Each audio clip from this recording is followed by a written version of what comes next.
வீர சாவர்கர் ஜெயந்தி நிகழ்ச்சியில் பேசும்போது திரு வாஜ்பாய் இந்து சமூகத்தை பற்றிய வீர சாவர்கரின் கருத்துக்களை விளக்கமாக எடுத்துரைக்கிறார்.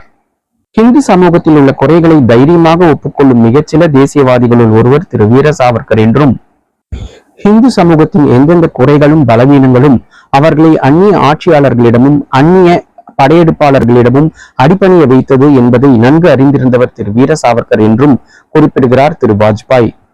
பல நூற்றாண்டுகளாக தலைமுறையாக அடிமைப்பட்டு கிடந்ததற்கும் நாட்டின் வளங்களை இழந்ததற்கும் இந்துக்கள் தாங்களேதான் காரணமே தவிர வேறு யாரும் அல்ல என்ற உண்மையை ஒப்புக்கொள்ளும் துணிச்சல் திரு வீர சாவர்கரிடம் இருந்தது என்று குறிப்பிடுகிறார் திரு வாஜ்பாய்.